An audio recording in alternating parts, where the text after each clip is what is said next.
Last night was a good one for the Republican Party establishment. Two senators facing primary challenges won and moved on to the November election.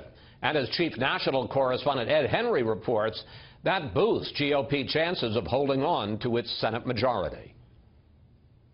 Republicans have been panicking that if Hillary Clinton keeps her lead over Donald Trump, GOP control of the Senate could also be lost.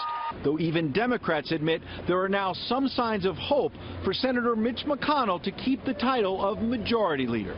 The Republicans have their incumbents have performed well, and they had some important wins in the primaries.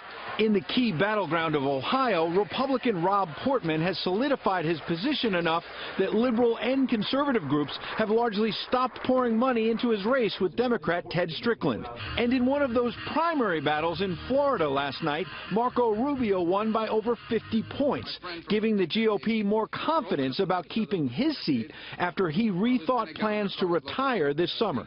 I just couldn't be at peace with the idea that we were going to not just potentially lose a Senate seat, but lose the balance of power in the Senate at this critical moment in our nation's history. A sharp departure from 2010, when Republicans missed a shot to take control of the Senate by fielding controversial Tea Party candidates like Christine O'Donnell in Delaware and Sharon Angle in Nevada, who lost badly. Still, there are danger signs for Republicans amid the party's split over Trump.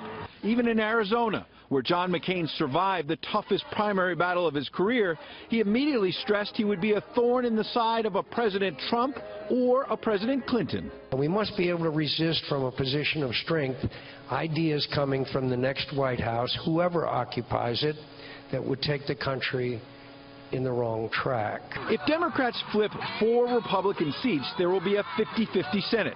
And coupled with a Clinton win, a Vice President Tim Kaine would give the party effective control by casting tie-breaking votes.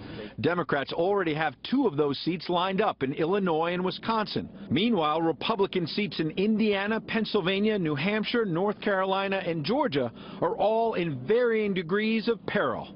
There are a whole bunch of other races within a few points, and so this thing is up for grabs. Republicans advising Trump know that's true, which is why they have started playing an important card, the Supreme Court. When Hillary is unchecked by a court, if she gets to appoint all the judges, the Supreme Court, she will be unchecked. No one will hold her accountable. The possibility Clinton will get several Supreme Court picks is something that could motivate conservatives to turn out not just for Senate races, but also to help Trump against Clinton. Chris? Ed, thank you.